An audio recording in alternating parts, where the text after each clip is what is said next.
সকাল সকাল পাখির কিচিরমিচির শব্দের সাথে আমাদের যাত্রা শুরু হয়েছিল।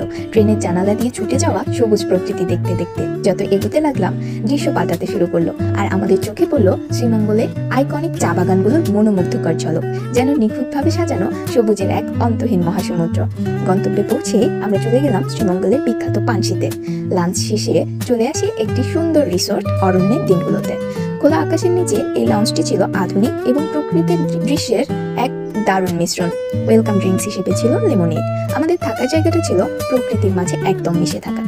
ঘরের বারান্দা থেকে দৃশ্যটা ছিল আরো সুন্দর, একদম সতেজ সবুজ অরণ্য।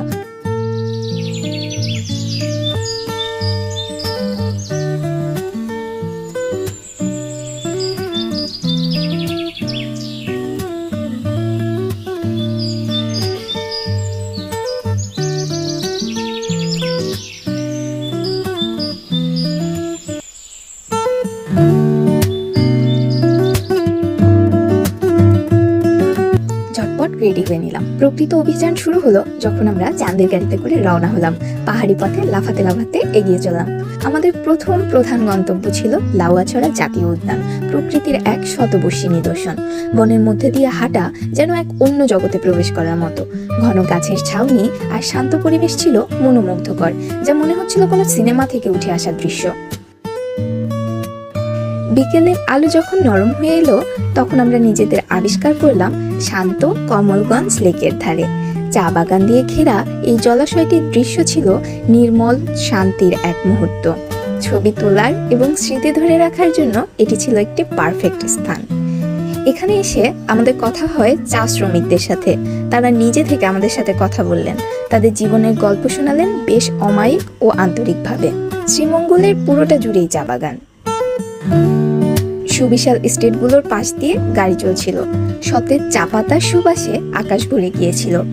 এই ঢেউ খেলানো সবুজ পাহাড়গুলো যেন চিরকাল ধরে চলছে। বারবার আমার মনে হচ্ছিল কোনোভাবে এখানেই থেকে যাওয়া যায় না।